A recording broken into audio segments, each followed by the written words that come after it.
Why are macrobiotic diets apparently so effective at reducing blood sugar levels in diabetes within just a few weeks' time?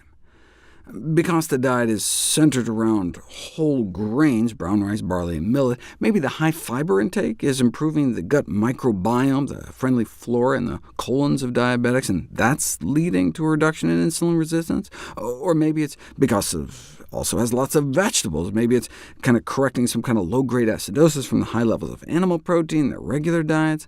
Regardless, this was after just 21 days. Can macrobiotic diets also help with longer-term blood sugar control?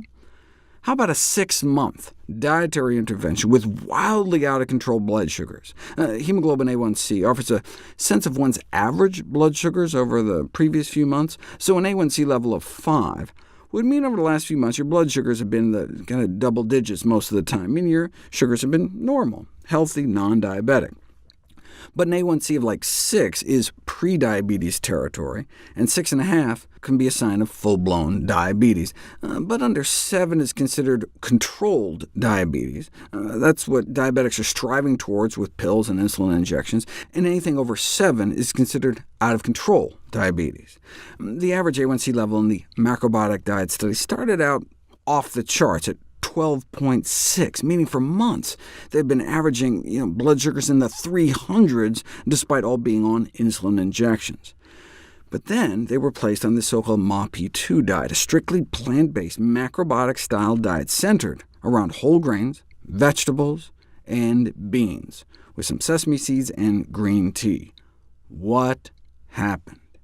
A1c levels started out with a wildly out-of-control diabetic 12.6, despite daily insulin injections, and 6 months eating that diet ended up averaging a non-diabetic 5.7.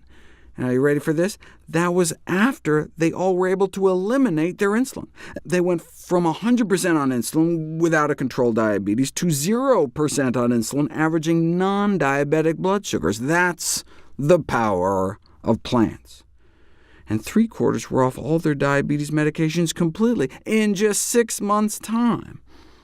And what are the side effects? How about LDL cholesterol dropping 20%, triglycerides dropping nearly 40%, though of course anyone starting a strictly plant-based diet must ensure a regular, reliable source of vitamin B12. All we need now is a randomized controlled trial, and here it is. Type 2 diabetics are randomized to the macrobiotic diet versus the recommended American Diabetes Association type diet. So here's an example of a typical day on the macrobiotic diet.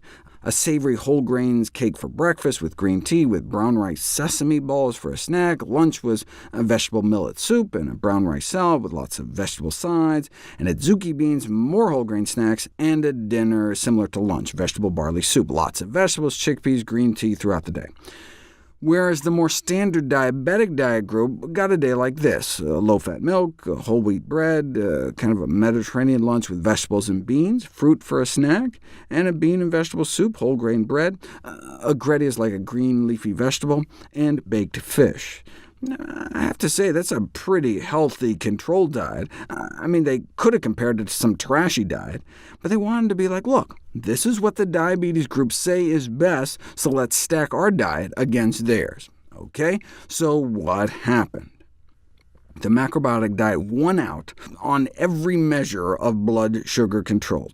Check out these numbers. They all started out with fasting blood sugars in the 120s. That's bad, but they were, after all, diabetics.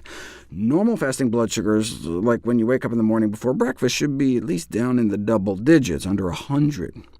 When they put people on this relatively healthy Diabetes Association diet, their blood sugars got better over the 3-week study, from the 120s down into the 1-teens.